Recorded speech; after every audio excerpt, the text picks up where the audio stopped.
Hello, and welcome back to another episode of the Western Canon Challenge, where we are reading the entirety of the Western Literary Canon out loud. Today we are completing journal collection number 34, dating from the year 1843, and our entry begins for this video with September 3rd. Representative. We pursue ideas, not persons. The man momentarily stands for the thought. My friend came hither and satisfied me in many ways, and as usual dissatisfied me with myself. She increased my knowledge of life, and her sketches of manners and persons are always valuable. She sees so clearly and steadily through the veils. But best of all is the admonition that comes to me from a demand of beauty so naturally made wheresoever her eye rests, that our ways of life, our indolences, our indulgences, our want of heroic action are shamed. Yet I cordially greet the reproof. When that which is so fair and noble passes, I seem enlarged. All my thoughts are spacious. The chambers of the brain and the lobes of the heart are bigger. How am I cheered always by the traits of that vis superba forme, which inspires art and genius but not passion. There is in that beauty which cannot be caressed, but which demands the utmost wealth of nature in the beholder properly to meet it. We cannot quite pull down and degrade our life and divest it of poetry. The day laborer's is popularly reckoned as standing at the foot of the social scale, yet talk with them, he is saturated with the beautiful laws of the world. Any form of government would content me in which the rulers were gentlemen, but it is in vain that I have tried to persuade myself that Mr. Calhoun or Mr. Clay or Mr. Webster were such. They are underlings, and take the law from the dirtiest fellows. In England it usually appears as if the power were confided to persons of superior sentiment, but they have not treated Russia as they ought in the affair of Poland. It is true these fellows should hear the truth from other quarters than the anti-slavery papers and Whig papers and investigators and all other committed organs. We have allowed them to take a certain place in private society as if they were at the head of their countrymen. They must be told that they have dishonored themselves, and it can be allowed no longer. They are not now to be admitted to the society of scholars. The capital defect of my nature for society, as it is of so many others, is the want of animal spirits. They seem to me a thing incredible, as if God should raise the dead. I hear of what others perform by their aid with fear. It is as much out of my hospitality as the prowess of Coeur de Lion or an Irishman's day's work on the railroad. Animal spirits seem the power of the present, and their feats equal to the pyramids of Karnak. Before them, what a base mendicant is memory with the leathern badge. I cannot suddenly form my relation to my friend, or rather can very slowly arrive at its satisfaction. I make new friendships on the old. We shall meet on higher and higher platforms until our first intercourse shall seem like an acquaintance of tops, marbles, and ball time. I am an architect and ask 1,000 years for my probation. Meantime, I am very sensible to the deep flattery of omens. Has the South European more animal spirits than we, that he is so joyous a companion? A visit to the railroad yesterday in Lincoln showed me the laborers, how grand they are, all their postures, their air, and their very dress. They are men, manlike employed, and the art of the sculptor is to take these forms and set on them a cultivated face and head. But cultivation never, except in war, makes such forms and carriage as these. I think it will soon become the pride of the country to make gardens and adorn country houses. That is the fine art which especially fits us. Sculpture, painting, music, architecture do not thrive with us. The other day came C.S. with eyes full of Noschen and Nahant and Niagara, dreaming by day and night of canoes, and lightning, and deer parks, and silver waves, and could hardly disguise her disdain for our poor, cold, low life in Concord, like rabbits in a warren. Yet the interiors of our woodland which recommend the place to us she did not see. The great sun equalizes all places, the sun and the stars. The grand features of nature are so identical that, whether in a mountain or a waterfall, or whether in a flat meadow, the presence of the great agents makes the presence or absence of the inferior features insignificant, with the sun, with morning and evening. The difference between men, if one could accept exterior tests, is in the power of face. But it is easy to see that as soon as one acts for large masses, the moral element will and must be allowed for, will and must work. Daniel O'Connell is no saint, yet at this vast meeting on the hill of Tara, 18 miles from Dublin, of 500,000 persons, he almost preaches. He goes for temperance, for law and order, and suggests every reconciling, gentilizing, humanizing consideration. There is little difference between him and the Father Matthew when the audience is thus enormously swelled. Ellery says that at Brook Farm they keep Curtis and Charles Newcomb and a few others as decoy ducks. Life. A great lack of vital energy, excellent beginners, infirm executors. I should think there were factories above us which stop the water. God will have life to be real, and we will be damned, but it shall be theatrical.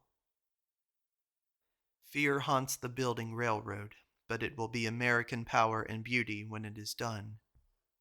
And these peaceful shovels are better, dull as they are, than pikes in the hands of these kerns. And this stern day's work of 15 or 16 hours, though deplored by all the humanity of the neighborhood, and though all Concord cries "shame" on the contractors, is a better police than the sheriff and his deputies to let off the piquant humors. The appeal to the public indicates infirm faith. Yet this must be said in defense of Alcott and Lane, that their appeal to the public is a recognition of mankind as proof of abiding interest in other men, of whom they wish to be saviors. It is in vain to tell me that you are sufficient to yourself, but have not anything to impart. I know and am assured that whoever is sufficient to himself will, if only by existing, suffice me also. 'Tis a great convenience to be educated for a time in a counting room or attorney's business. Then you may safely be a scholar the rest of your life, and will find the use of that partial thickening of the skin every day as you will of your shoes or your hat. What mountains of nonsense will you have cleared your brain of forever? We admire the tendency, but the men who exhibit it are grass and waves, until they are conscious of that which they share. Then it is still admirable in them as out of them, yea, how much more dear. There is no chance for the aesthetic village. September 26th. This morning Charles Lane left us after a 2 days' visit. He was dressed in linen altogether, with the exception of his shoes, which were lined with linen, and he wore no stockings. He was full of methods of an improved life, valued himself chiefly just now on getting rid of the animals, thinks there is no economy in using them on a farm. He said that they could carry on their family at Fruitlands in many respects better, no doubt, if they wished to play it well. He said that the clergy for the most part opposed the temperance reform, and conspicuously this simplicity in diet, because they were alarmed, as soon as such nonconformity appeared, by the conviction that the next question people would ask would be, "Of what use are the clergy?" In the college he found an arithmetic class, Latin, German, Hebrew classes, but no creative class. He had this confidence, namely, that, and then there's an untranslated Latin phrase, that it was of no use to put off upon a second or third person the act of serving or of killing cattle, as in cities, for example, it would be sure to come back on the offending party in some shape, as in the brutality of the person or persons you have brutalized.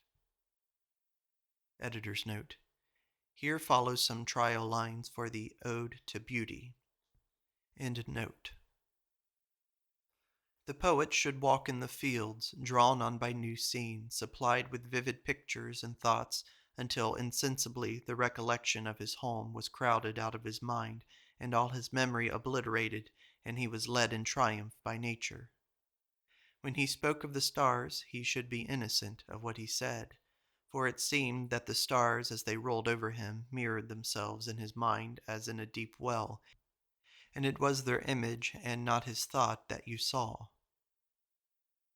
It is of no importance to real wisdom how many propositions you add on the same platform, but only what new forms. I knew somewhat concerning the American Revolution, the action at Bunker Hill, the Battle of Monmouth, of Yorktown, etc. Today I learn new particulars of General Greene, of Lee, of Rochambeau.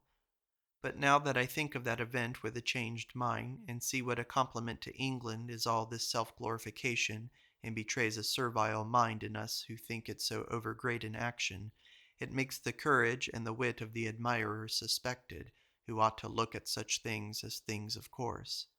Let us shame the fathers by their virtue of the sons, and not belittle us by brag. We ought to thank the nonconformist for everything good he does. Who has a right to ask him why he compounds with this or that wrong? Certainly the objection to reform is the common sense of mankind, which seems to have settled several things, as traffic and the use of the animals for labor and food. But it will not do to offer this by way of argument, as that is precisely the ground of dispute. Read Montaigne's Journey into Italy, which is an important part of his biography. I like him so well that I value even his register of his disease. Is it that the valetudinarian gives the assurance that he is not ashamed of himself? Then what a treasure to enlarge my knowledge of his friend by his narrative of the last days and the death of Etienne de la Boete.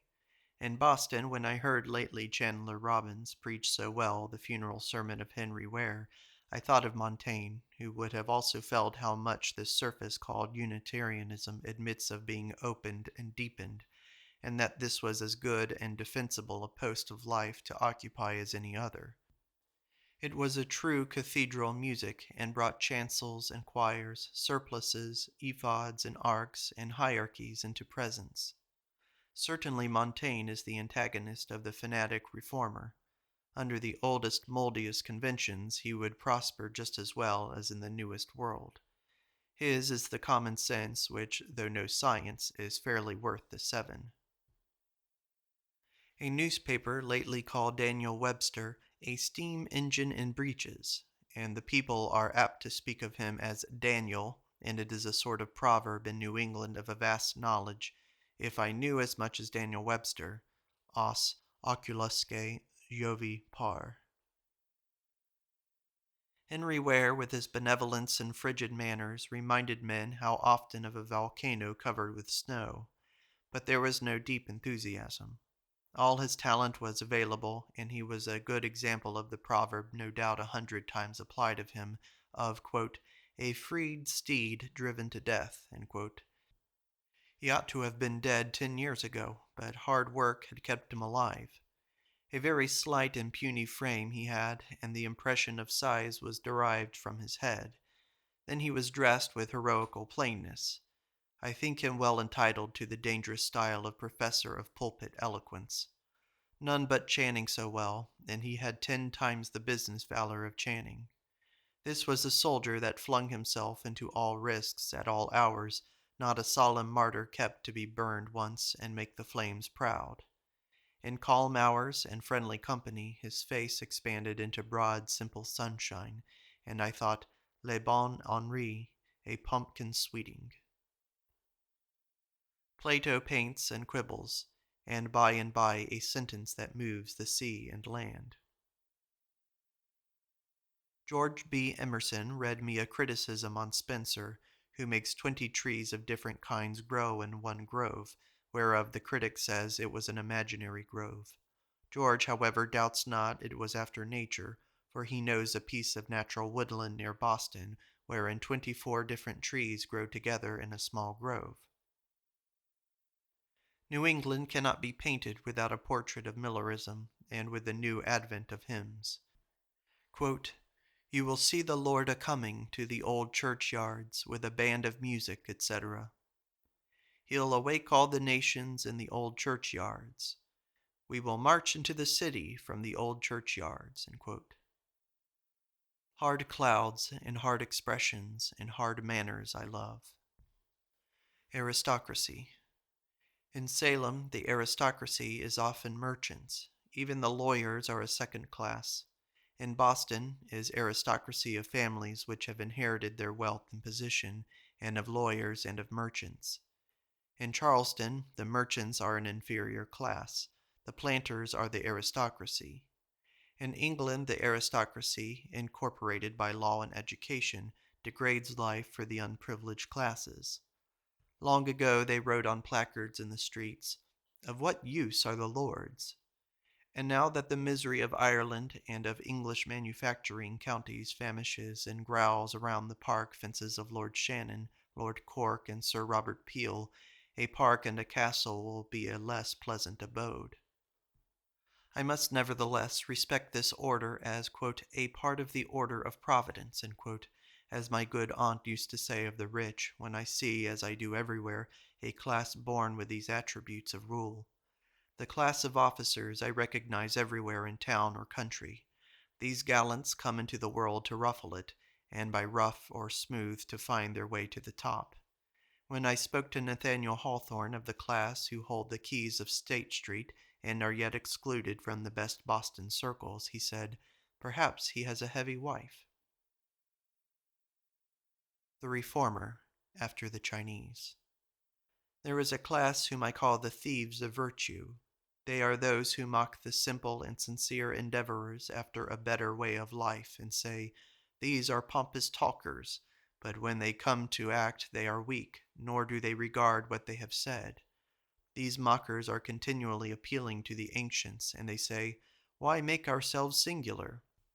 Let those who are born in this age act as men of this age." Thus they secretly obtain the flattery of the age. The multitude all delight in them, and they confuse virtue. Chen Xiang praised He Tzi to Mencius as a prince who taught and exemplified a righteous life. "A truly virtuous prince," he added, "will plow along with his people, and while he rules will cook his own food." Mencius. Does He Tzi sow the grain which he eats? Saying, "Yes." Mencius. Does He Tzi weave cloth and then wear it? Saying, "No, He Tzi wears a coarse haircloth." Mencius. Does He Tzi wear a cap? Saying, "Yes." Mencius. What sort of a cap? Saying, "A coarse cap." Mencius. Does he make it himself? Saying, "No, he gives grain in exchange for it." Mencius. Why doesn't he make it himself? Saying, "It would be injurious to his farming." Mencius. Does he use earthenware in cooking his victuals, or iron utensils in tilling his farm? Saying, "Yes." Mencius. Does he make them himself? Saying, "No, he gives grain in barter for them." Mencius. Why does not He Tzi act the potter, and take everything from his own shop he wants to use? Why should he be in the confused bustle exchanging articles with the mechanics? He is not afraid of labor, surely. Saying, "The work of the mechanic and that of the husbandman ought not to be united." Mencius. Oh, then the government of the empire and the labor of the husbandman are the only employments that ought to be united. Were every man to do all kinds of work, it would be necessary that he should first make his implements and then use them. Thus all men would constantly crowd the roads. Some men labor with their minds, and some with bodily strength. Those who labor with their strength are ruled by men. Those who are governed by others feed others. This is a general rule under the whole heavens. Mencius proceeds to instance you, who after the deluge was 8 years abroad directing the opening of channels to let off the inundation into the sea, and the burning of forests and marshes to clear the land of beasts of prey, so that he had no time to go home even, but passed his own door repeatedly without entering, and asks if he had leisure for husbandry, if he had been inclined. Yu and Shun employed their whole minds in governing the empire, yet they did not plow the fields. Gonzalo in The Tempest anticipates our reformers. Gonzalo. Had I plantation of this isle, my lord, and were the king of it, what would I do? In the commonwealth I would by contraries execute all things, for no kind of traffic would I admit, no name of magistrate. Letters should not be known, riches, poverty, and use of service none, contract, succession, born, bound of land, tilth, vineyard none. No use of metal, corn, or wine, or oil, no occupation, all men idle, all, and women too, but innocent and pure, no sovereignty. Sebastian. Yet he would be king, aunt. Gonzalo. All things in common nature should produce without sweat or endeavor. Treason, felony, sword, pike, knife, gun, or need of any engine would I not have, but nature should bring forth of its own kind all poison, all abundance, to feed my innocent people. I would with such perfection govern, sir, to excel the golden age. Act 2, Scene 1. Queenie thinks the Fruitlands people far too gross in their way of living. She prefers to live on snow. Aristocracy. In solitude, in the woods, for example, every man is a noble, and we cannot prize too highly the staid and direct and plain manners of our farmers. Nature seems a little wicked, and to delight in mystifying us. Everything changes in ourselves and our relations, and for 20 or 30 years I shall find some old cider barrel or well-known rusty nail or hook or rag of dish clout unchanged. The only straight line in nature that I remember is the spider swinging down from a twig. The rainbow and the horizon seen at sea are good curves. For laughter never looked upon his brow. Giles Fletcher. In Sadi's Gulistan I find many traits which comport with the portrait I drew. He replied to Nizan, "It was rumored abroad that I was penitent and had forsaken wine, but this was a gross calumny, for what have I to do with repentance?" Like Montaigne, he learns manners from the unmannerly, and he says, "There is a tradition of the prophet that poverty has a gloomy aspect in this world and in the next." There is a spice of Gibbon in him when he describes a schoolmaster so ugly and crabbed that the sight of him would damage the ecstasies of the orthodox. Like Homer and Dante and Chaucer, Sadi possessed a great advantage over poets of cultivated times in being the representative of learning and thought to his countrymen. These old poets felt that all wit was their wit, they used their memory as readily as their invention, and were at once the librarian as well as the poet, historiographer as well as priest of the muses. Quote, "The blow of our beloved has the relish of raisins." Quote, "The dervish in his prayer is saying, O God, have compassion on the wicked, for thou hast given all things to the good in making them good." Sadi found in a mosque at Damascus an old Persian of 150 years who was dying and was saying to himself, "I said I will enjoy myself for a few moments. Alas, that my soul took the path of departure. Alas, at the variegated table of life I partook a few mouthfuls, and the fates said, Enough." Take heed that the orphan weep not, for the throne of the Almighty is shaken to and fro when the orphan sets a-crying.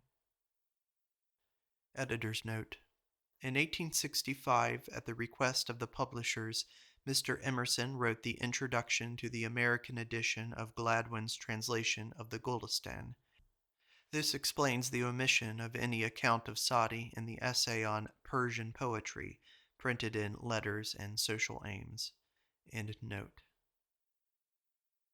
Sadi was long a Sakyi, or water-drawer, in the Holy Land, till found worthy of an introduction to the prophet Khizr, Elias, or the Syrian and Greek Hermes, who moistened his mouth with the water of immortality. Somebody doubted this, and saw in a dream a host of angels descending with salvers of glory in their hands. On asking one of them for whom whose were intended, he answered, "For Sheikh Sadi of Shiraz, who has written a stanza of poetry that has met with the approbation of God Almighty." Khosrol of Delhi asked Khuzair for a mouthful of this inspiring beverage, but he told him that Sadi had got the last of it. It was on the evening of Friday in the month Shawwal of the Arabian year 690 that the eagle of the immaterial soul of Sheikh Sadi shook from his plumage the dust of his body. No wonder the farmer is so stingy of his dollar. Ellery says Wordsworth writes like a man who takes snuff. Tennyson is a master of meter, but it is as an artist who has learned admirable mechanical secrets. He has no wood notes. Great are the dangers of education. I will say it again today. I am very much struck in literature by the appearance that one person wrote all the books. Immense benefit of party I feel today in seeing how it reveals faults of character in such an idol as Webster.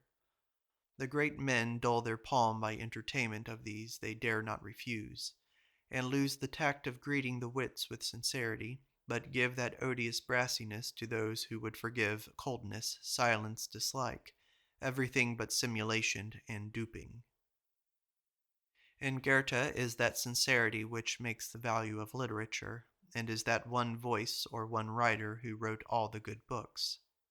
In Helena, Faust is sincere and represents actual, cultivated, strong-natured man. The book would be farrago without the sincerity of Faust. I think the second part of Faust the grandest enterprise of literature that has been attempted since the Paradise Lost.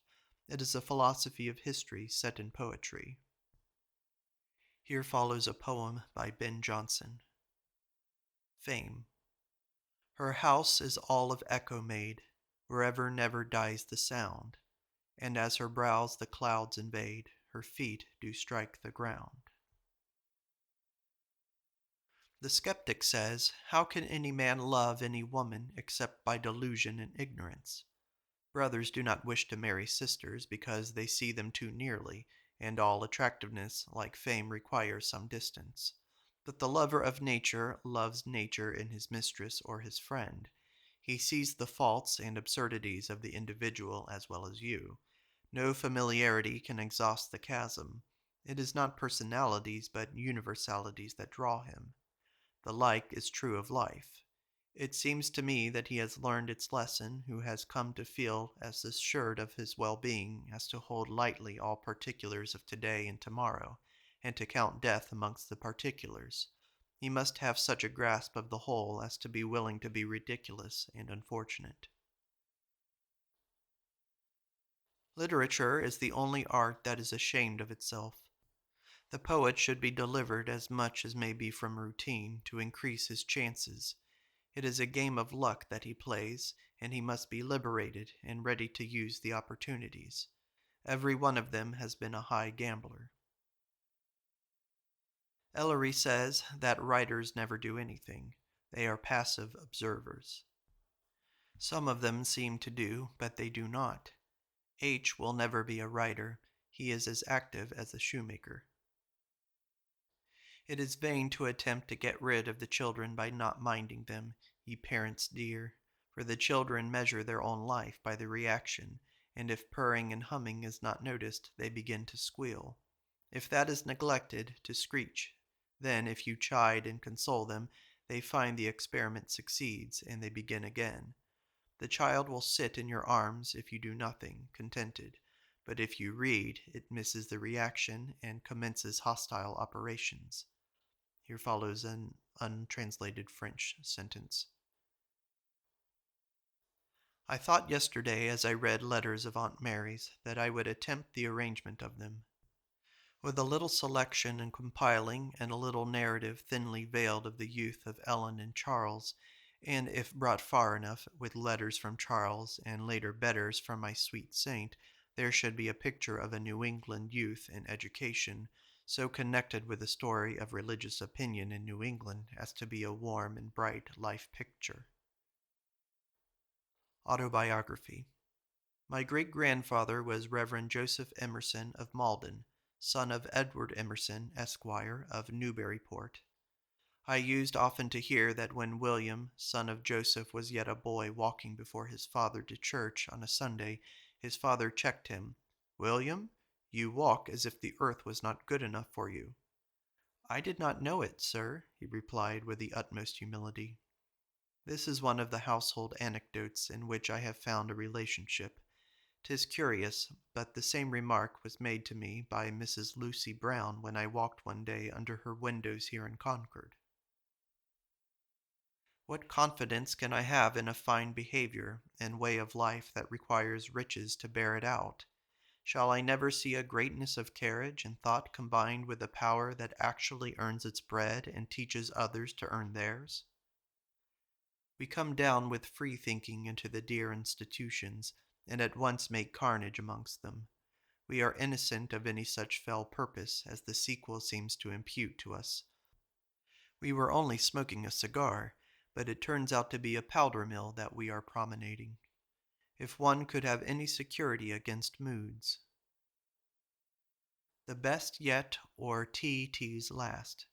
My divine Thomas Taylor, in his translation of Cratylus, page 30, note, calls Christianity a certain most irrational and gigantic impiety. Here follows a short quotation in untranslated Greek. People came, it seems, to my lectures with expectation that I was to realize the republic I described, and ceased to come when they found this reality no nearer. They mistook me. I am and always was a painter. I paint still with might and main, and choose the best subjects I can. Many have I seen come and go with false hopes and fears, and dubiously affected by my pictures, but I paint on. I count this distinct vocation, which never leaves me in doubt what to do, but in all times, places, and fortunes gives me an open future to be the great felicity of my lot. Dr. C.T.J., too, was born to his chemistry and his minerals.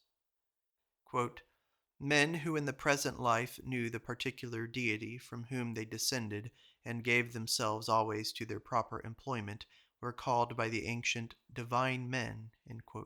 See Taylor's Cratylus, page 32. Yet what to say to the sighing realist as he passes and comes to the vivid painter with a profound assurance of sympathy, saying, He surely must be charmed to scale with me the silver mountains whose dim enchantments he has so affectionately sketched. The painter does not like the realist, sees his faults, doubts his means and methods. In what experiments they make, both are baffled. No joy. The painter is early warned that he is jeopardizing his genius in these premature actualizations. Very painful is the discovery we are always making that we can only give to each other a rare and partial sympathy. For as much time as we have spent in looking over into our neighbor's field and chatting with him is lost to our own, and must be made up by haste and renewed solitude. Then there's an untranslated French quotation. Alcott came, the magnificent dreamer, brooding as ever on the renewal or re-edification of the social fabric after ideal law, heedless that he has been uniformly rejected by every class to whom he has addressed himself, and just as sanguine and vast as ever. The most cogent example of the drop too much which nature adds of each man's peculiarity. To himself he seems the only realist, and whilst I and other men wish to deck the dullness of the months with here and there a fine action or hope, he would weave the whole a new texture of truth and beauty. Very pathetic it is to see this wandering emperor from year to year making his round of visits from house to house of such as do not exclude him, seeking a companion, tired of pupils. We early men at least have a vast advantage. We are up at 4 o'clock in the morning and have the whole market. We Enniuses and venerable beauties of empty American Parnassus. Wish not a man from England. Henry V. It is hardly rhetoric to speak of the guardian angels of children. How beautiful they are, so protected from all infusions of evil persons, from vulgarity and second thought. Well-bred people ignore trifles and unsightly things, but heroes do not see them through an attention pre-engaged to beauty. Quote, "That is musk which discloses itself by its smell, and not what the perfumers impose upon us," said Sadi. I began to write Sadi's sentence above as a text to some homily of my own which muttered aloud, as I walked this morning, to the effect that the force of character is quite too faint and insignificant. The good are the poor, but if the poor were but once rich, how many fine scruples would melt away, how many blossoming reforms would be nipped in the bud. I ought to see that you must do that you say, as tomato vines bear tomatoes, and meadows yield grass. But I find the seed comes in the manure, and it is your condition, not your genius, which yields all this democratical and tender-hearted harvest. November 5th. To genius everything is permitted, and not only that, but it enters into all men's labors. A tyrannical privilege to convert every man's wisdom or skill, as it would seem, to its own use, or to show for the first time what all these fine and complex preparations were for. See how many libraries one master absorbs, who hereafter will go gleaning in those contemporary and anterior books, from each of which he has taken the only grain of truth it had, and has given it tenfold value by placing it. The railroad was built for him history laboriously registered, for him arms and arts and politics and commerce waited, like so many servants, until their heir of the manor arrived, which he quite easily administers. Genius is a poor man and has no house. But see this proud landlord, who has built the great house and furnished it delicately, opens it all to him, and beseeches him respectfully to make it honorable by entering there and eating bread. Some philosophers went out of town, founded a community in which they proposed to pay talent and labor at one rate, say 10 cents the hour. Punctuality. On the dinner bell was written, "I laughed at them, and they believed me not." The sect is the stove, gets old, worn out, there are 100 kinds, but the fire keeps its properties. Calvinism is a fine history to show you how peasants, paddies, and old country crones may be liberalized and beatified. The Reformers wrote very ill. They made it a rule not to bolt their flour, and unfortunately neglected also to sift their thoughts. But Hesiod's great discovery, and there's an untranslated Greek phrase, is truest in writing, where half is a great deal more than the whole. Give us only the eminent experiences. Alcott and Lane want feet. They are always feeling of their shoulders to find if their wings are sprouting, but next best to wings are cowhide boots, which society is always advising them to put on. Married women uniformly decided against the communities. November 12th. It is wiser to live in the country and have poverty instead of pauperism. Yet citizens or cockneys are a natural formation also, a secondary formation, and the relation to the town is organic. But there are all shades of it, and we dwellers in the country are only half countrymen. As I run along the yard from my woodpile, I chance to see the sun as he rises or as he hangs in the beauty over a cloud, and am apprised how far off from that beauty I live, how careful and little I am. He calls me to solitude. Where does the light come from that shines on things? From the soul of the sufferer or the enjoyer. Minerva and Telemachus, Plotinus 452. I have known a person of extraordinary intellectual power, on some real or supposed imputation of weakness of her reasoning faculty from another party, enter with heat into a defense of the same by naming the eminent individuals who had trusted and respected her genius. The moment we quote a man to prove our sanity, we give up all. No authority can establish it, and if I have lost confidence in myself, I have the universe against me. 5 minutes of today, as I used to preach, are worth as much to me as 5 minutes a million years hence. We fathers of American nations should not set the bad example of repudiation to the centuries. The years are the moments of the life of this nation.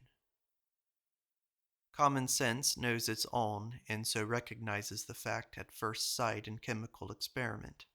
The common sense of Dalton, Davy, Black is that common sense which made these arrangements which now it discovers. Eternity of the world. The different ages of man in Hesiod's works and days signify the mutations of human lives from virtue to vice and from vice to virtue. There are periods of fertility and of sterility of souls. Sometimes men descended for the benevolent purpose of leading back apostate souls to the right principles. Hades signified the profound union of the soul with the present body. See Taylor's Cratylus. Euclid, Plato, and the multiplication table are spheres in your thought. Bail up with the spoon, and you shall get Mrs. Glass or the newspaper. Bail up with a bucket, and you shall have purer water. Dive yourself, and you shall come to the immortal deeps. Therefore, we feel that one man wrote all the books of literature. It will certainly so appear at a distance. Neither is any dead, neither Christ nor Plato. Each man reserves to himself alone the right of being tedious. There are many audiences in every public assembly. Editor's note. Early in December, Mr. Emerson wrote to his brother William that he had had, for the second time, an application from a bookseller to print a volume of poems. He had, at the request of Reverend James Freeman Clarke, allowed him to print several in the Western Messenger at Louisville, Kentucky, and he had contributed several to the Dial, and many friends urged their publication. End note. December 25th. At the performing of Handel's Messiah, I heard some delicious strains and understood a very little of all that was told me. My ear received but a little thereof. The genius of nature could well be discerned. By right and might we should become participant of her invention, and not wait for morning and evening to know their peace, but prepossess it. I walked in the bright paths of sound, and liked it best when the long continuance of a chorus had made the ear insensible to the music, made it as if there was none. Then I was quite solitary and at ease in the melodious uproar. Once or twice in the solos, when well sung, I could play tricks, as I like to do with my eyes, darken the whole house, and brighten and transfigure the central singer, and enjoy the enchantment. This wonderful piece of music carried us back into the rich historical past. It is full of the Roman Church and its hierarchy and its architecture. Then, further, it rests on and requires so deep a faith in Christianity that it seems bereft of half and more than half its power when sung today in this unbelieving city. We love morals until they come to us with mountainous melancholy and grim, overcharged rebuke.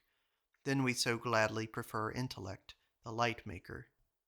Dear sir, you treat these fantastical fellow men too seriously. You seem to believe that they exist.